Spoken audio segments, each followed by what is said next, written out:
जो कथा भागवत में भगवान के विषय में बताया जाता है। मैंने कहा वे झूठ बोलते हैं। अगर कोई इंसान बीमार होता है तो कहां जाएगा बोलो? राम मंदिर जाओगे या अस्पताल जाओगे? कहते हैं गाय का गोबर खाने से कैंसर ठीक होता है, तो बताओ भक्तों, इलाज के लिए विदेश क्यों जाते हो? समझो जरा।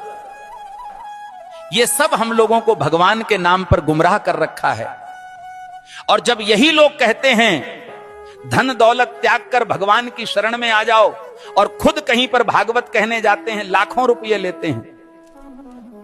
ये मायाजाल ही तो है। भगवान की शरण में जाने का मतलब यह थोड़ी है कि अपने शरीर का ध्यान छोड़ दो। जो शरीर भगवान ने दिया है उसकी सेवा भी तो ईश्वर सेवा है। जब बुखार आता है तब राम की जगह दवा ढूंढते हो। जब जीवन भर की परेशानी हो तब बाबा का झूठा गोबर इलाज क्यों बन जाता है?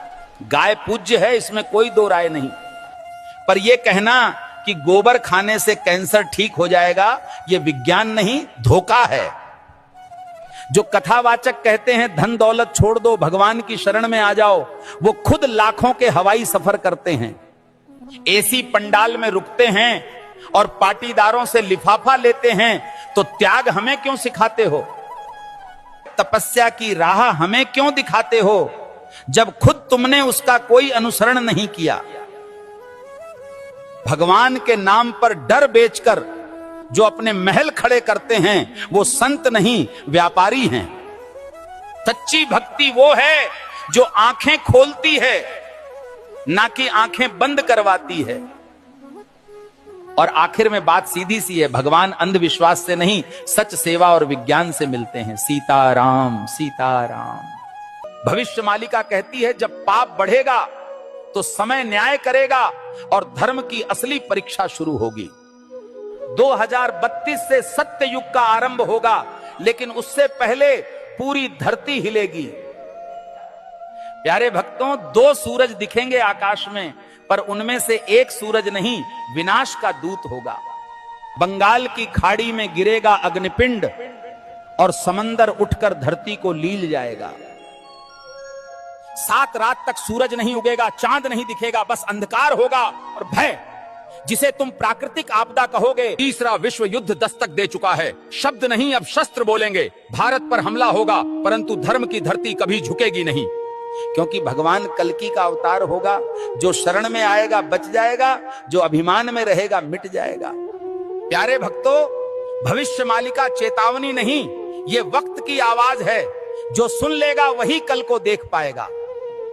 धर्म अब उपदेश से नहीं बचेगा, धर्म बचेगा तो तुम्हारे कर्म और श्रद्धा से। जो अब भी सो रहे हैं, समय उन्हें जगाएगा नहीं, बल्कि बहा देगा इतिहास की धूल में। अब भी समय है भक्तों, या तो धर्म के साथ खड़े हो जाओ या अधर्म के साथ डूब जाओ। कल सऊदी अरब में आयोजित मेरे सत्संग के दौरान एक भक्त ने मुझसे एक दुखद प्रश्न किया। भक्त ने प्रश्न किया, गुरुजी, क्या राखी बांधने से बड़ी बात यह नहीं कि हर औरत को बहन समझा जाए? अरे मूर्खों, राखी के धागे पर इज्जत की एक्टिंग करते हो और बाकी दिन उसी इज्जत को आंखों से नोचते हो। राखी का धागा इज्जत का प्रतीक है, पर नजरें ही इज्जत न दें तो वो धागा क्या करेगा? जो आज बहन कह रहे हैं, कल उसी जैसी स्त्री को घूरते हैं। यही विडंबना है। जिस दिन पुरुष की नजर नारी को सच में बहन समझने लगेगी, उस दिन हर बेटी, बहन, हर स्त्री सुरक्षित अनुभव करेगी। भाई कहे जाने से कोई बड़ा नहीं बनता, उसके विचारों और दृष्टिकोण में सम्मान हो, यही सच्ची मर्दानगी है।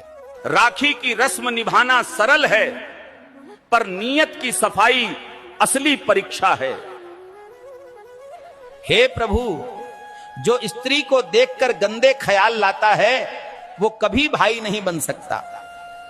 हर लड़की बहन जैसी लगे, ये सिर्फ कह देने से नहीं होता, जब तक मन से उसे बहन समझा न जाए। राखी कोई ताबीज नहीं है, ये चेतावनी है सोच को पवित्र करने की और नारी को नजर से नहीं सम्मान से देखने की।